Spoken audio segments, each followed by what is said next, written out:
What is going on, guys? Welcome back to the channel. Coming at you live from New York, it is Conquer Fitness.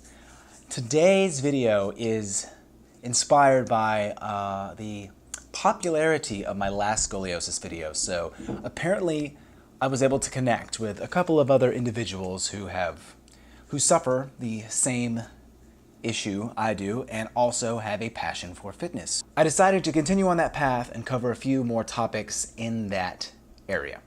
What is something that you all probably question, because I once questioned, is how to squat with scoliosis.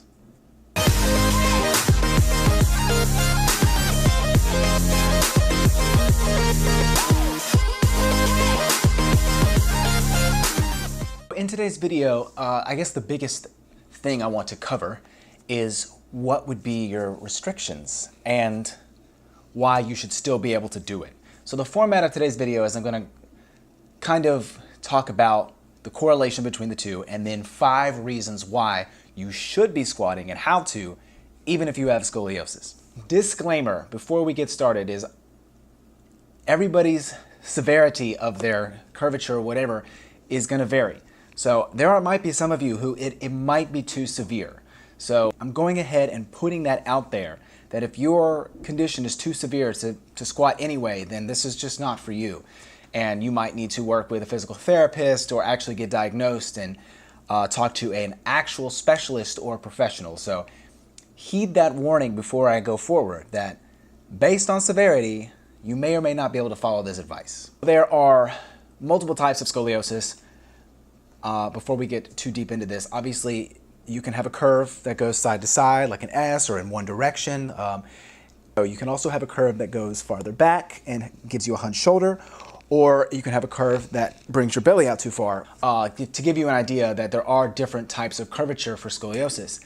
Now, with that being said, depending on your angle and what type of curve you have is what may restrict you and what you need to pay attention to compensate for during your squat.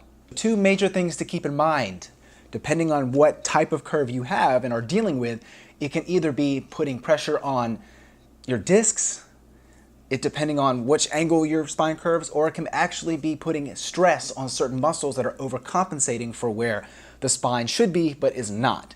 This is something I deal with an S curve, that I have issues with my hips because it comes in at an angle at the bottom and my hip flexors have to compensate to keep myself level. Now, this is just 2 important things to keep in mind. Now for the core part of this video. These are 5 ways to make your squat happen even if you have scoliosis. Starting off, number 1, stretching. This is very important for what I was just saying about the muscle compensation. So if you have a curve like I do, for instance, where you're going to come in, where the bottom of your spine curves in your lumbar. Now, this means a very important characteristic of squatting is to keep your hips level and planted so that you don't put improper strain on your knees and your ankles or mess up your hamstrings or any of that. So it's very important to keep your hips level. Now, a technique that I was shown is that to make sure that you're not twisting your pelvis one way or the other is to get like a broomstick or any kind of long piece of wood, and to make sure that you find yourself in a position where you're not, because if you lay them against your hips, if it's angled forward or backwards, you'll be able to tell based on where your hands are at. So that'll start to automatically train you and help you make sure that your hips are perfectly in line and you're keeping yourself centered.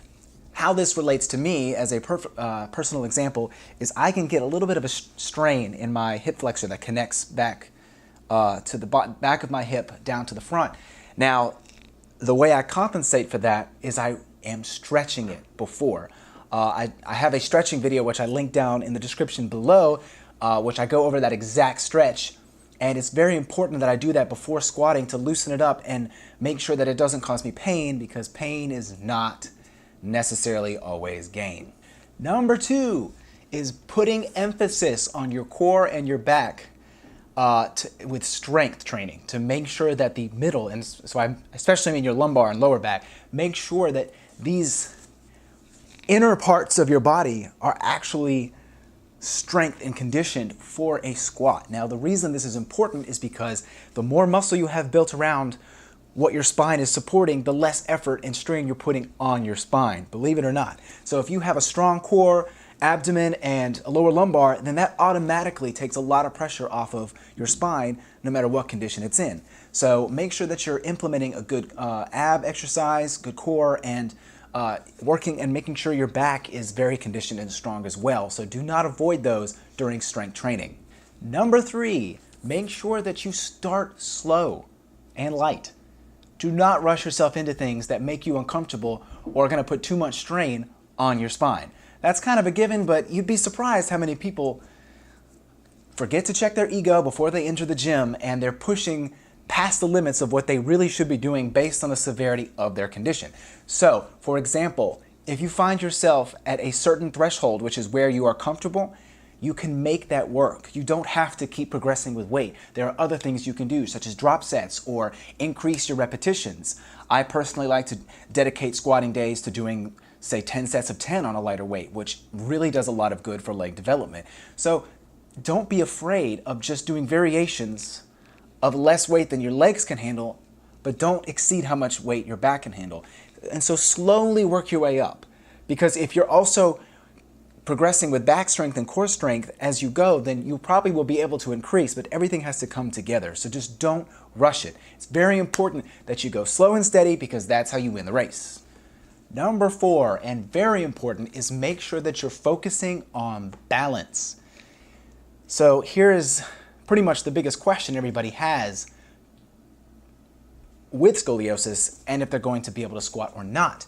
And that is it okay to do something with a unbalanced spine that requires you to balance a lot of weight on your shoulders? The answer is yes, but you have to be cognizant of what you're doing and how your body is formed. So again, for me, I know that mine is balanced, so I'm fortunate because even though I have 2 curves, my pelvis and my neck are in line, so it doesn't really affect me like I'm sure some people who have a C curve and they're off to one side, or what have you, or they have a curve in their upper back which gives them a hunch. Now, so for example, if you happen to have a hunch, you might want to compensate by low barring the squat, because if you already are leaning over and you have it up on your neck, that means your body for balance is automatically going to lean you over too far, and you're going to put too much strain forward. So maybe by bringing the squat bar a little lower, that'll just equal out for you, and that will keep you more balanced. So you want to make sure, despite whatever way that your body may go, you want to keep yourself in line, and remember that legs is what you're working. So you have to keep in mind about not putting your knees out too far, making sure they're staying in track with your toes, making sure that you have your hips set back like you're sitting in a chair, but not tucking in your glutes, because that takes it out of it.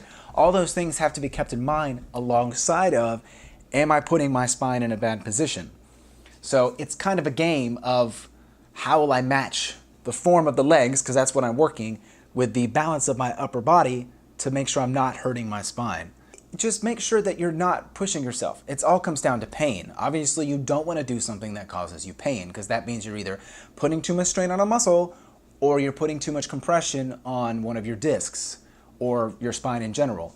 So just be cognizant of making sure everything is balanced as much as possible. A very important part of balance is also the compensation. The worst part of mine, for example, is right in my chest, and it curves to the left.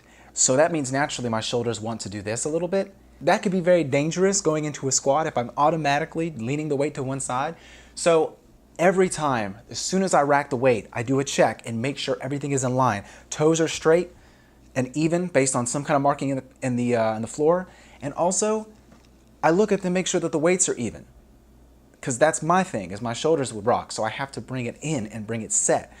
And like I said, as long as I'm not doing anything that's causing me any pain, then I'm probably okay. And number 5, last but not least, just know your limits.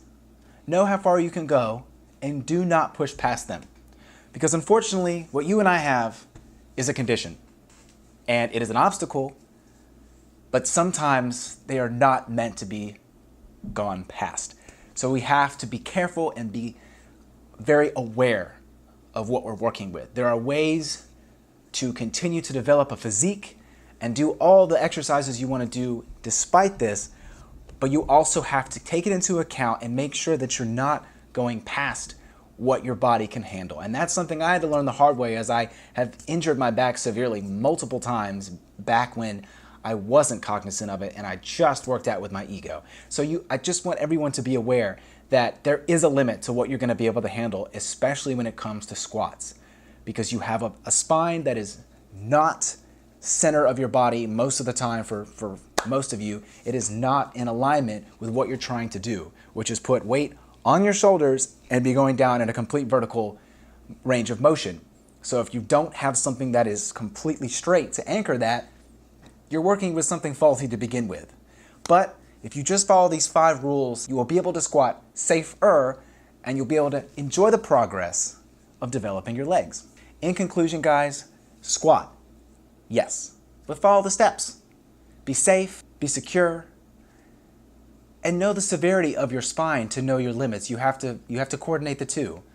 You know, scoliosis has a very wide range of angles and severity, so you have to match the two. And don't forget, you're building your legs, you know.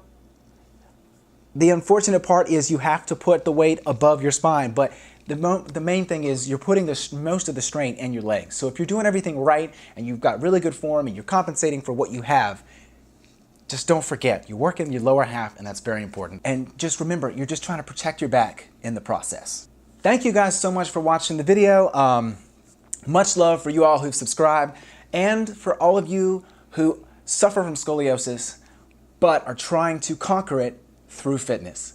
I'm right there with you, and I want everyone to be able to reap the benefits of a great physique and the one they want, even if their spine is a bit of a hindrance. Thank you all so much. I'll see you all next video.